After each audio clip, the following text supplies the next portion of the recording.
Good afternoon, everyone. Whoever cares to listen to these videos that I make in the late afternoon.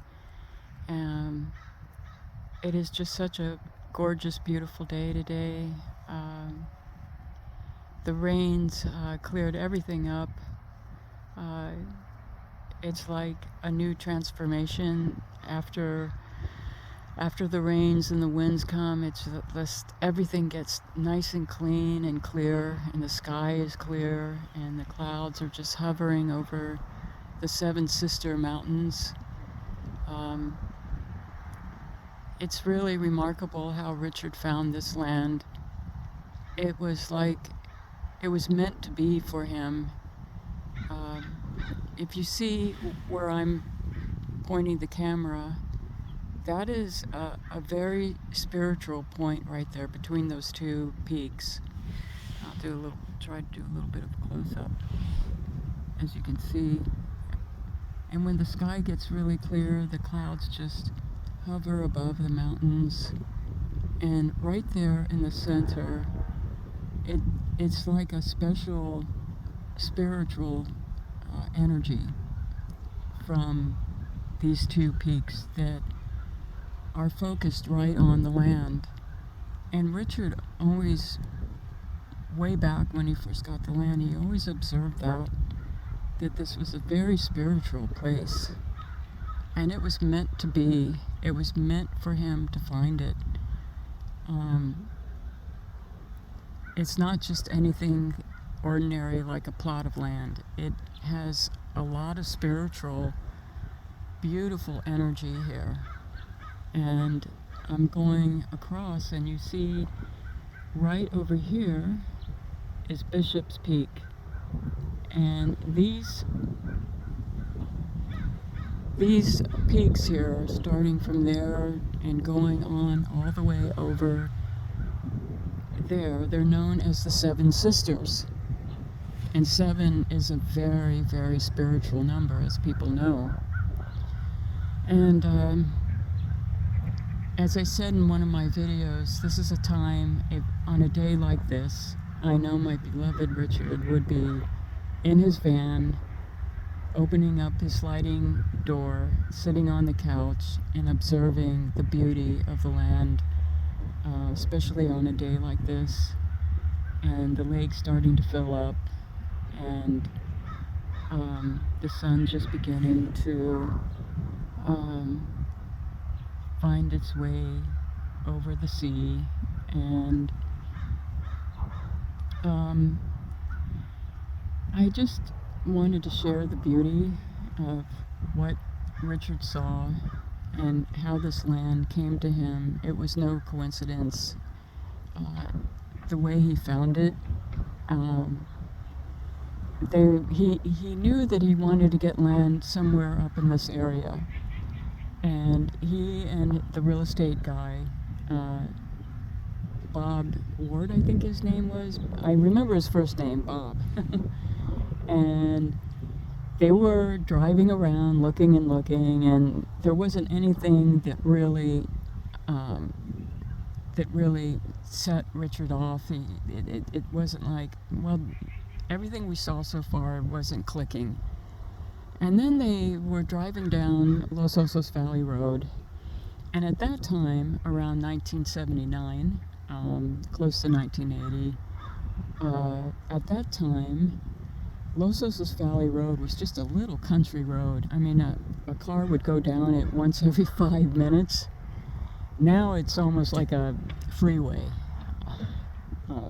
sadly enough, but that's what happens over the years.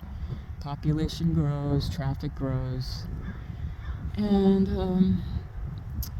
but it's an interesting story because they went all over the place and nothing clicked for Richard. And then suddenly they're going down this Los Osos Valley Road, and Richard sees this sign for sale, and it's kind of like bent over. Okay, Schmickles wants to get into the video. Every time I make a video, he barks so that he can be the star of the video, because he wants the video to be about him. Okay, there you go, Schnickles. You're the star of the video, as always. It is, after all, his channel. But anyway, it's an interesting story because as they're going down the road, he sees this sign and it's almost imperceptible. You almost can't see it, but Richard spotted it. And he told Bob, pull over, pull over. And they look over and they see this sign that says for sale. And that was how he found this land. They looked up those who owned it, and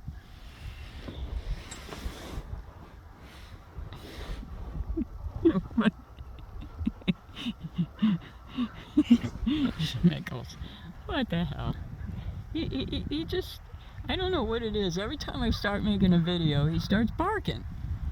Now, I don't know if that, Richard, is that you coming through with... Okay, I hear you, Schnickles. Now, come on, let me finish my video here. But that is how he found the land. It was just, and I tell you something, things like that, it's no coincidence. His guardian angel was helping him to find this land. And let me back up a little bit. At the time, we were living in a very nice home. It was kind of a condo home in what was known as Mandalay Bay, near the ocean in Oxnard. It was really nice. I mean, it had, I almost hated to leave it because it had everything, and a little dock where you could have a boat, which Richard loved, and he did get a sailboat. That's a whole different story I could tell you about in another video. But there's a really funny story about Mandalay Bay and the sailboat that I will hold as a cliffhanger for my next video, because that one is a really funny story. But also, I was involved in it. I was with him. I'll just tell you as a little cliffhanger, we took that sailboat out, and it was somehow Richard was getting the boat. We were sailing past Malibu, and Richard told me, okay, I'm going to take a nap. He went downstairs. I'm going to take just a little nap, and it's on autopilot, and it's just going to go straight up to where we were heading, up to Oxnard. And he said, let me know if anything, I'm just going to take a nap, and let me know if anything happens, that I need to know. And I didn't think anything of it. I was just sitting up on the top part of the boat, on the deck, kind of, and all of a sudden, I see all this water coming in, down below, and Richard's just sleeping, and the water is coming up and up, more and more.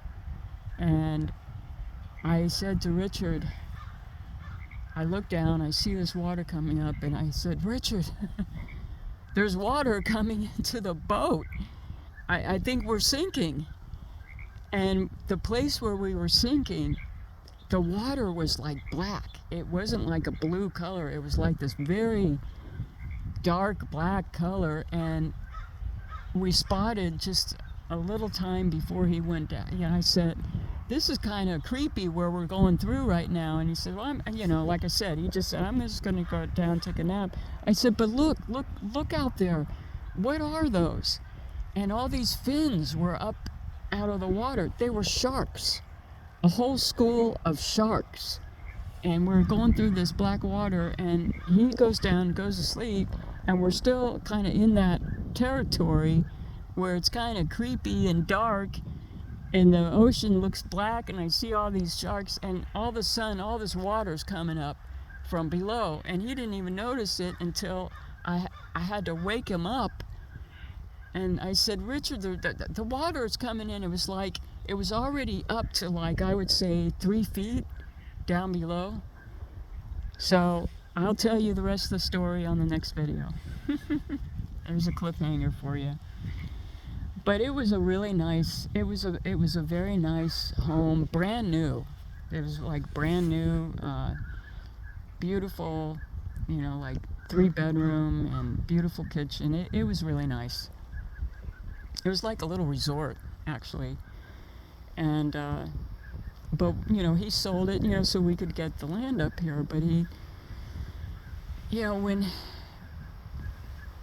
when he decided to get this land, I'll never forget this, because we were just, in bed in the morning, waking up, and I was just like kind of drowsy, just starting to wake up. It was early in the morning, and all of a sudden, Richard says, I'm going to buy a ranch. Just out of the blue. He just says, I'm going to get a horse ranch. And I looked at him like, okay, really? Whatever. I just, because he would say these things, and I would think, what the F, what's he talking about? He's going to go up and buy a ranch.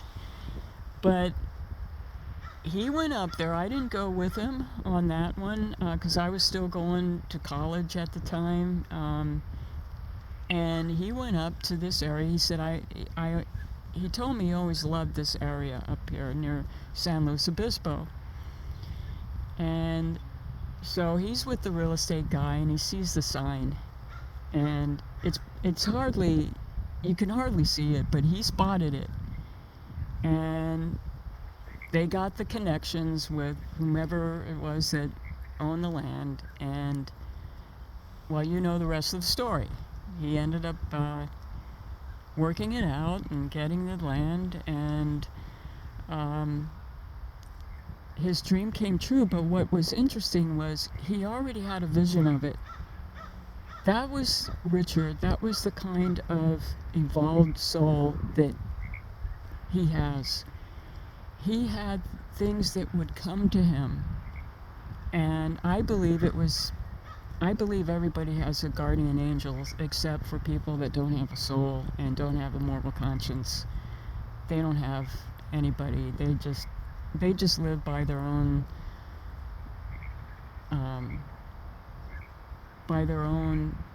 self-interest. And that's what guides them, is their self-interest and their selfishness and their greed. That is what guides them.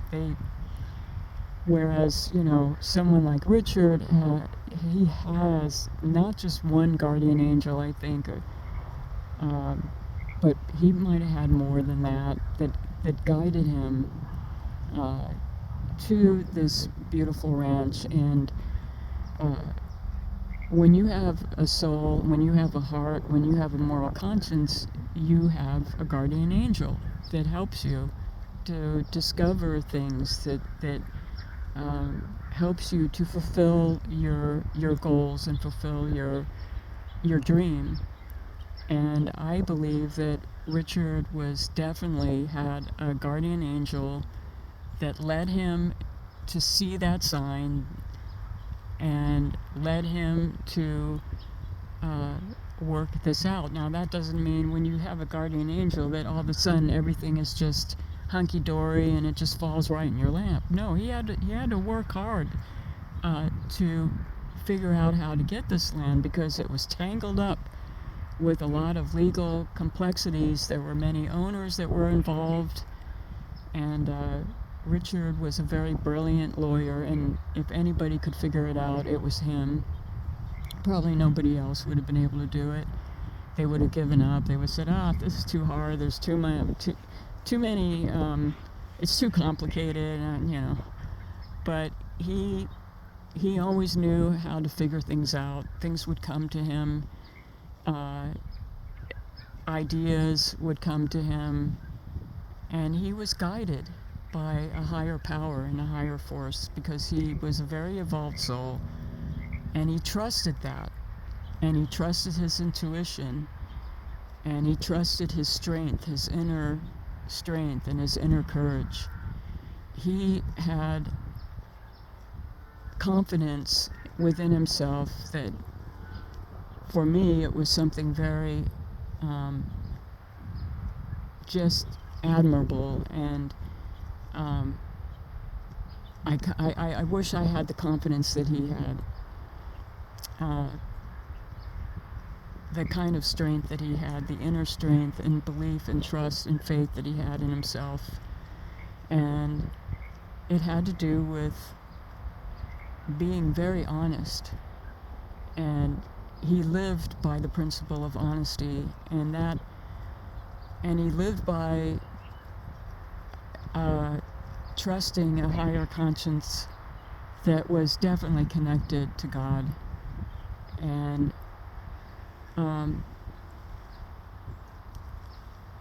Schmickles wants to be in the video. But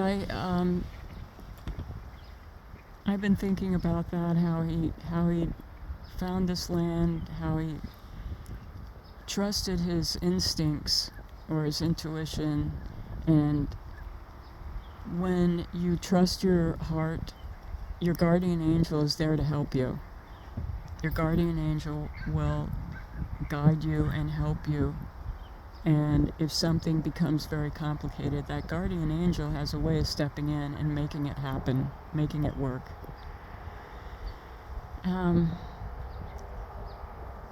I wanted to make this video because it's such a beautiful day today after the rains. We had like 3 days of very heavy rains, and after the rain and wind, it kind of has a way of bringing about a beautiful clarity and beauty. And I often like to look at all the various birds. Okay, there you go, Schmickles. You're back in the video. Okay. Yes, you're in the video. I know that's what you want. I know. You got a close-up of your nose. Okay. But what I love about After the Rains and the lake that Richard designed and created, after the rains and the lake starts filling up, we get all kinds of assorted, beautiful birds. And I just love seeing the egrets and the herons. The egrets and the herons, they are, to me, a spiritual symbol of peace and quietude, because the way they stand so quietly, and they're very symbolic in my poems. I often, like, so many of my poems have herons and egrets. Schmickles, come on, be quiet. I don't know what he's doing, why he does this. Every time I start to make a video, he does this. But yeah, I mean, I love to see these birds that come back. They all, are, water is life. And as soon as that lake starts to fill up, you see the teeming with life with all the birds and the herons and the egrets, and it's just beautiful. So I just wanted to make a short little video to show you the beauty of the Seven Sisters. And Schmickle's barking, because he has to get his little, he wants to make sure that he's the star of the video. I don't know. Okay. Thank you for listening, everybody. I'll talk to you later. And hold on, because I'm going to tell the rest of that story of what happened with the sailboat. All right. Bye-bye.